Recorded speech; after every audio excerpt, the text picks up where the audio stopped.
त्यसरी ख्रिस्ट पनि धेरैजनाको पाप बोक्नलाई एकपल्ट बलि हुनुभयो र उहाँ दोस्रो पल्ट देखा पर्नुहुनेछ, पाप बोक्नको निम्ति होइन तर उत्सुकतापूर्वक उहाँको प्रतीक्षा गर्नेहरूको उद्धारको निम्ति। जय मसीह तथा हार्दिक स्वागत छ कार्यक्रम महिमाको वेदीको अर्को एउटा नयाँ श्रृङ्खलामा। कार्यक्रम प्रस्तुता जोनाथन गिरीको तर्फबाट हार्दिक स्वागत तथा अभिवादन जनाउन चाहन्छौँ प्राविधिक कक्षबाटका प्राविधिक मित्रको साथ। प्रिय श्रोता, यो कार्यक्रम हरेक बिहिबार साँझ 5 बजेदेखि 5:30 बजेसम्म मात्र गुड न्युज एफएम 105.1 मेगाहर्ट्जको रेडियो तरङ्ग मार्फत सुन्दै आइराख्नु भएको छ भने कार्यक्रममा हामी तपाईलाई प्रभु येशू ख्रिस्टको बारेमा सुसमाचार सुनाई तपाईको जीवनमा परमेश्वरको महिमालाई प्रकट गर्नको लागि हामी विभिन्न सामग्रीहरू प्रस्तुत गर्दछौँ र यसमा मिठा मिठा सुसमाचार र गीत सङ्गीत लगायतका हृदयस्पर्शी प्रवचन लगायतका अन्य भक्ति गीतहरू, जीवन गवाईहरू सुन्न सक्नुहुन्छ। त श्रोता, आज पनि हामीले कार्यक्रमलाई सुरुवात गरिसकेका छौँ र कार्यक्रम तपाईँलाई कस्तो लाग्दछ, तपाईँले आफ्नो अमूल्य सल्लाह सुझाव र प्रतिक्रियाहरू पनि हामीलाई दिइराख्नु भएको छ र आउने दिनहरूमा पनि हामी यो कुराको अपेक्षा गर्दछौँ। श्रोता, जसको लागि ठेगाना अहिले हामी कार्यक्रमको अन्तमा दिने नै छौँ।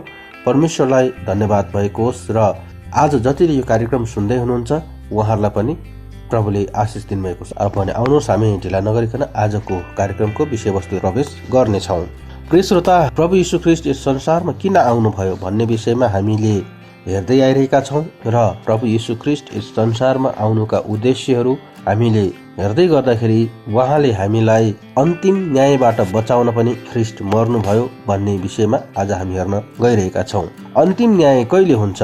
जब यस पृथ्वी र स्वर्ग समाप्त हुन्छ र यो संसारबाट पूर्ण रूपले सम्पूर्ण मानव अस्तित्व नै मेटिएर जान्छ। त्यसपछि त्यहाँ छेउ सबै मानिसहरूको आत्मा जो ख्रिस्टलाई विश्वास गरेका अनि ख्रिस्टलाई विश्वास नगरेका अनि विभिन्न प्रकारका धर्मावलम्बी जात जातिबाट का आत्माहरू परमेश्वरको सेतो सिंहासन अगाडि खडा हुनेछन् र त्यही सिंहासनमा अगाडि खडा भएका जति पनि आत्माहरू छन् ती आत्माहरूको उनीहरूको काम बमोजिम लेखा लिइनेछ र जतिजना पापी र अधर्मी भेट्टाइन्छन् र उनीहरूको नाम जीवनको पुस्तकमा हुँदैन र जीवनको पुस्तकमा नाम नभएका जतिलाई परमेश्वरले अनन्त नरकको दण्डमा हालिदिनु हुनेछ र त्यहाँबाट उद्धार हुने छैन। पवित्र धर्मशास्त्र बाइबलले भन्दछ यसलाई दोस्रो मृत्यु भनेर लेखिएको छ। प्रकाशको पुस्तक 20 अध्यायको अन्ततिर हामीले हेर्यौँ भने यो कुराहरू पाउँदछौँ। त्यसै गरी जतिजना ख्रिस्टलाई विश्वास गरेका छन् र उहाँहरूको आत्मा चाहिँ उहाँहरूको काम अनुसार न्याय हुँदै जाँदा उहाँहरूको जीवनको पुस्तकमा नाम भेटियो भने उनीहरूलाई चाहिँ परमेश्वरले आफ्नो स्वर्गीय सिंहासन अर्थात् स्वर्गको राज्यभित्र प्रवेश गर्न दिनुहुनेछ भनिकन उल्लेख गरिएको छ। त आउनु श्रोता, यो खण्डलाई थप पुष्टि गर्नको लागि म तपाईँको बीचमा प्रकाशित वाक्यको पुस्तक 20 अध्यायको 11 पदबाट म तपाईँहरूको बीचमा पढेर सुनाइदिनेछु र यो 20 अध्यायको 11 पदसम्म आइपुग्दाखेरिमा पृथ्वीमा सम्पूर्ण रूपले न्याय भइसकेको हुनेछ र त्यहाँ छेउ हाम्रो अन्तिम पापको स्रोत, हाम्रो शत्रु मृत्यु र दुष्ट अन्धकारको शक्ति भूतप्रेतको मालिक शैतान अनन्त नरकमा फ्याँकिसकेको हुनेछ। अनि त्यसमा परमेश्वरले 1000 वर्षको परमेश्वरको ईश्वरीय राज्य पनि यहाँ गरेर समाप्त गरिसक्नु भएको हुनेछ। त्यसपछि अब यहाँ छेउ सेतो सिंहासनको न्याय हुन गइरहेको छ। प्रकाशको पुस्तक 20 अध्यायको 11 पददेखि म 15 पदसम्म यहाँको बीचमा पढेर सुनाइदिनेछु। लेखिएको छ, तब मैले एउटा ठुलो सेतो सिंहासन र त्यसमाथि विराजमान हुनुहुनेलाई देखेँ। उहाँको सामुन्यबाट पृथ्वी र आकाश भागेर गए र तिनीहरूका निम्ति कतै ठाउँ पाइएन। मैले ठुला र साना सबै मृतकहरूलाई सिंहासनको सामुन्य उभिरहेको देखेँ र पुस्तकहरू खोलिए। अर्को एउटा पुस्तक पनि खोलियो, यो जीवनको पुस्तक हो र ती पुस्तकहरूमा लेखिएका कुरा मुताबिक तिनीहरूका काम अनुसारको मृतकहरूको इन्साफ भयो। समुद्रले त्यसमा भएका मृतकहरू दिइहाल्यो अनि मृत्यु र पातालले पनि तिनीहरूमा भएका मृतकहरू दिइहाले। तिनीहरू प्रत्येकको आफ्नो आफ्नो काम अनुसारको इन्साफ भयो। मृत्यु र पाताल अग्निकुण्डमा फालिए। यो अग्निकुण्ड दोस्रो मृत्यु हो, जसको नाउँ जीवनको पुस्तकमा लेखिएको भेट्टाइएन।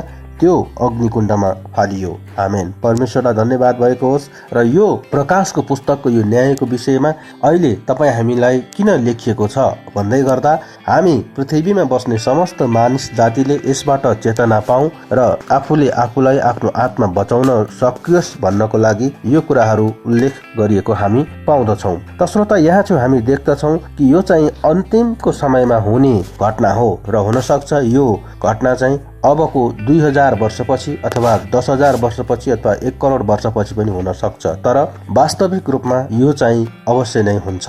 र तपाईँ हामीलाई थाहा छ कि मानिसको शरीर मरेर अनि माटोमा पूर्ण रूपले मिलिसके तापनि उसको आत्मा चाहिँ कहीँ न कहीँ कतै न कतै अस्तित्वमा नै हुन्छ भन्ने कुरा सबै धर्मशास्त्र लगायतका बाइबल धर्मशास्त्रको मान्यता रहिआएकोमा हामी यो कुरालाई एउटा ध्रुव सत्य चाहिँ लिन सक्छौँ कि तपाईँ हाम्रो शरीर मरि गए तापनि आत्मा चाहिँ मर्ने छैन। तसर्थ यो आत्माको पनि अब एक दिन दोस्रो मृत्यु हुन्छ भन्दै गर्दाखेरि तपाईँलाई अचम्म लाग्ला। तर यहाँ छेउ आत्माको दोस्रो मृत्यु हुने भन्नाले आत्माको सम्पूर्ण अस्तित्व नै मेटिएर जाने भन्ने चाहिँ होइन। तर त्यो आत्मा जो तपाईँ हामीबाट निस्किएर गएको हुन्छ त्यसले चाहिँ अनन्त कष्ट पाउने ठाउँमा बस्नुपर्ने हुन्छ। प्रिय श्रोता, यस कारणले गर्दा यहाँ छेउ हामी देख्दछौँ जब उहाँको सेतो सिंहासनको न्याय गर्ने बेला आउँदछ तब हामी बसेको पृथ्वी, आकाश र समुद्र जहाँ जहाँ जो मानिसहरू जसरी मरेका छन्, झुन्डेर मरेका, डुबेर मरेका, काल गतिले मरेका, विष सेवन गरेर मरेका, अथवा रोग लागेर मरेका, अथवा हिँड्दा हिँड्दै हार्ट एट्याक भएर मरेका, खाँदा खाँदै मरेका, घाँस अड्केर मरेका, जुनसुकै प्रकारले मृत्यु भएका मानिसहरूको आत्मा किन नहोस्, सबै यो सेतो सिंहासनको अगाडि खडा हुनेछन्। प्रिय श्रोता, अनि त्यसपछि त्यहाँ छेउ उनीहरूले पृथ्वीमा बाँचुन्जेल यो आफ्नो ईश्वरीय उद्देश्यलाई भुलिकन आफ्नो स्वइच्छाले पाप र अधर्मको काम गरे अनुसार तिनीहरूको न्यायको कुराहरू पुस्तकमा लेखिएका हुनेछन्। यहाँ छेउ स्वर्गमा थुप्रै पुस्तकहरू हुनेछन् भनेर लेखिएको छ।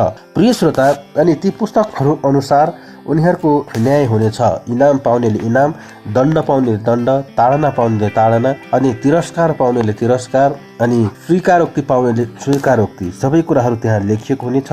र अन्तमा अर्को एउटा पुस्तक खोलिनेछ जसलाई चाहिँ जीवनको पुस्तक भनिन्छ। प्रिय श्रोता, अनि जसको नाम जीवनको पुस्तकमा लेखिन्छ ती व्यक्तिहरू स्वर्गमा प्रवेश गर्नेछन् र जसको नाम जीवनको पुस्तकमा लेखिएको पाइँदैन उनीहरू अग्निकुण्डमा फ्याँकिनेछ र यसलाई चाहिँ आत्माको दोस्रो मृत्यु भनेर भनिएको छ। त श्रोता, यतिखेर ख्रिस्ट येशू किन मर्नुभयो भन्ने विषयमा म चर्चा गर्न लागिरहेको छु। र यदि तपाईँ हामीले यस पृथ्वीमा बसेर विभिन्न धर्म कर्म रीतिरिवाज गर्दैछौँ भने पक्कै पनि श्रोता तपाईँ हाम्रो नाम जीवनको पुस्तकमा लेखिने छैन। तर उहाँको पठाइएको एकलौटे पुत्रमाथि हामी विश्वास गर्दछौँ भने तपाईँ हाम्रो नाम चाहिँ जीवनको पुस्तकमा अवश्य पनि लेखिनेछ। आदरणीय श्रोता, त्यस दिन त्यस ठाउँ त्यस घडीमा गएर ठुलो पश्चाताप गर्नुभन्दा अथवा पछुताउनु भन्दा आज संसारमा जीवन छँदै हामीले उहाँको पठाइएको एकमात्र पुत्र ख्रिस्ट येशूलाई आफ्नो जीवनको प्रभु र मुक्तिदाता भनेर विश्वास गर्नु तपाईँ हाम्रो निम्ति बुद्धिमानी हुनेछ। कारण ख्रिस्ट येशूले चाहिँ तपाईँ हामी त्यही न्यायमा नपरौँ भन्नको खातिर आफ्नो जीवन दिनको लागि, तपाईँ हाम्रो उद्धारको लागि, रगत बगाउनको लागि यस पृथ्वीमा आउनु भएको छ। र प्रिय श्रोता, जसै उहाँ यस पृथ्वीमा आउनुभयो तब उहाँले तपाईँ हाम्रो पापको निम्ति आफूले आफूलाई दिइहाल्नुभयो। परिणाम स्वरूप उहाँ चाहिँ आज हाम्रो उद्धारकर्ता हुनुभयो। प्रिय श्रोता, उहाँ क्रुसमा मरेको मरे हुनु भएन, तर उहाँ तेस्रो दिनमा बौरी उठ्नुभयो र तपाईँ हामीलाई उद्धार गर्नको लागि उहाँ सक्षम हुनुभयो। आदरणीय श्रोता, उद्धार बारे क्रिस्चियन विचार भूत, वर्तमान र भविष्यसँग सम्बन्धित हुन्छ। बाइबलले भन्दछ, किनभने अनुग्रहबाट विश्वासद्वारा तिमीहरूले उद्धार पाएका छौ। एफिसी 2:8ले भन्दछ कि हाम्रो उद्धार पाइरहेकाहरूको निम्ति सुसमाचार चाहिँ परमेश्वरको शक्ति हो, तर नष्ट भइरहेकाहरूको लागि मूर्खता हो। यो कुरा पहिलो कोरिन्थी 1:18 पनि भन्दछ। प्रिय श्रोता, हामीले विश्वास गरेको भन्दा अहिले हाम्रो मुक्ति अझ नजिक छ। रोमी 13:11ले भन्दछ, हामीले उद्धार पाएका छौँ, हामी उद्धार पाइरहेका छौँ र हामी उद्धार पाउनेछौँ। आदरणीय श्रोता, तपाईँ हामी ख्रिस्ट यीशुले जब विश्वास गर्छौँ तपाईँ हाम्रो नाम चाहिँ जीवनको पुस्तकमा लेखिन्छ। मैले अघि नै बताइहालेँ, किनभने तपाईँ हामी यस संसारमा रहेर गरेका सबै पाप र अधर्महरू चाहिँ ख्रिस्ट यीशुको अनमोल रगतले पखाली शुद्ध पार्दछौँ। प्रिय श्रोता, यहाँ अहिले मैले 3वटा कुराहरू बताएँ उद्धारको विषयमा। हामीले उद्धार पाएका छौँ भूतकाल, हामीले उद्धार पाइरहेका छौँ वर्तमानकाल र हामीले उद्धार पाउनेछौँ। यहाँ छौँ 3वटा कुराहरू। हामीले उद्धार पाएका छौँ। ख्रिस्ट यीशु जतिखेर क्रुसमा मर्नुभयो त्यतिखेर उहाँले हाम्रो आत्माको उद्धार गरिसक्नुभयो। प्रिय श्रोता, तपाईँ हामी नजन्मेकै भए तापनि उहाँ क्रुसमा मर्दै गर्दा, हामी यस संसारमा आउँदै गर्दा उहाँ चाहिँ तपाईँ हाम्रो पापको निम्ति मर्नु भएको कारण हामीले उद्धार पायौँ। प्रिय श्रोता, त्यसै गरी हामीले उद्धार पाइरहेका छौँ भन्दै गर्दा अहिले वर्तमान समयमा तपाईँ हाम्रो शरीरले उद्धार पाउँदैछ। आदरणीय श्रोता, तपाईँ हाम्रो शरीरमा भएका पाप र अधर्महरू एकपछि अर्को गर्दै हामी बदलिँदै गइरहेका छौँ र हामीले उद्धार पाउनेछौँको अर्थ जब ख्रिस्टको दोस्रो आगमन हुन्छ तब हाम्रो शरीर महिमित शरीरमा परिवर्तन हुनेछ र हाम्रो यो शरीरले पनि उद्धार पाउनेछ। अर्थात् उद्धार भन्नाले आत्मा, प्राण र शरीर दुवैको हो।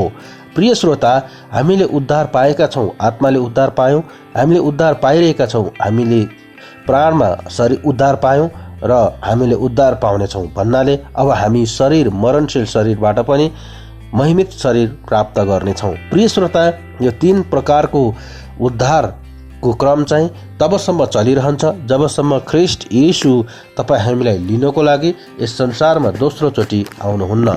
अत प्रिय श्रोता, तपाईले यदि यो शरीर छँदै ख्रिस्ट यीशुलाई आफ्नो जीवनको प्रभु र मुक्तिदाता भनेर विश्वास गर्नुहुन्छ भने तपाईँको आत्माले तत्कालै उद्धार पाइसक्दछ र यदि तपाईँ यस संसारमा उतिखेरै मर्नुभयो भने पनि तपाईँको बास स्वर्गमा प्रभु येशूसँग हुने पक्का पक्की निश्चित छ र जसै तपाईँको आत्माले उद्धार पाउँदछ तत्कालै तपाईँको मृत्यु ख्रिस्टलाई विश्वास गर्ने बित्तिकै भयो भने पनि तत्कालै तपाईँको आत्माले पनि उद्धार पाउने, शरीरले पनि माफ गर्नुहोस् प्राणले पनि उद्धार पाउनेछ र अनि शरीरले पनि उद्धार पाउनेछ।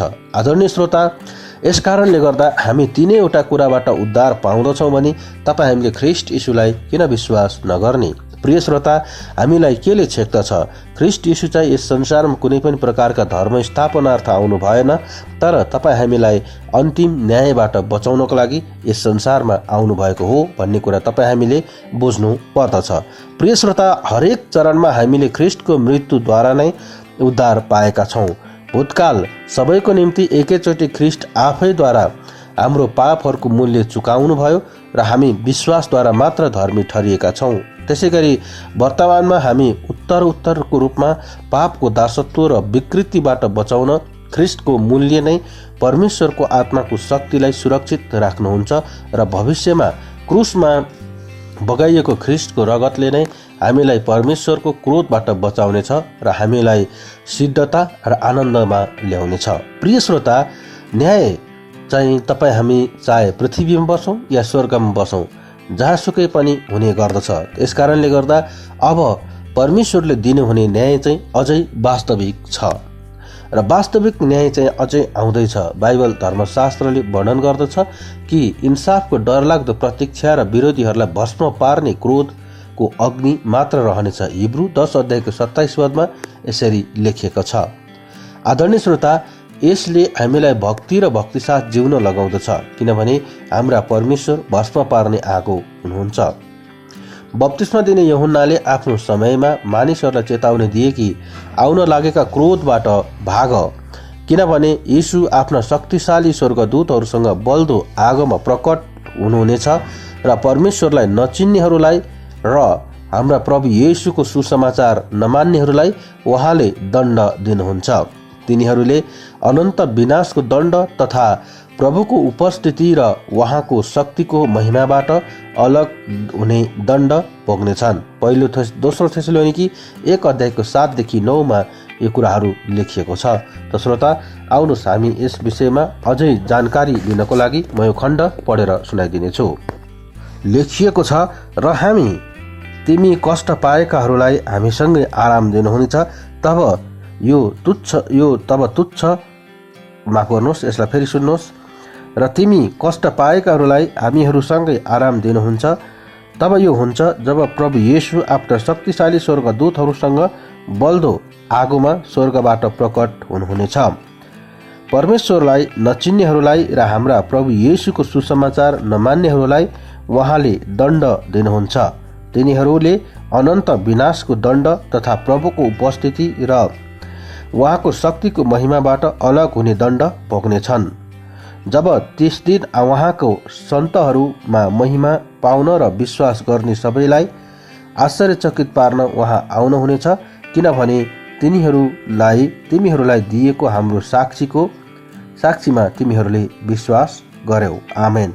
परमेश्वरले यस वचन पढाइ र सुनाइमा आशिष दिनुभएको होस् र निसन्देह ख्रीष्ट येशू एकचोटि कन्या मरियमको गर्भबाट जन्मनुभयो, तर अब अर्कोचोटि चाहिँ उहाँ बादलको सवारीमा आफ्ना स्वर्गदूतहरूको साथ राजाहरूको राजा र प्रभुहरूका प्रभुको रूपमा यस पृथ्वीमा प्रकट हुन लाग्नु भएको छ।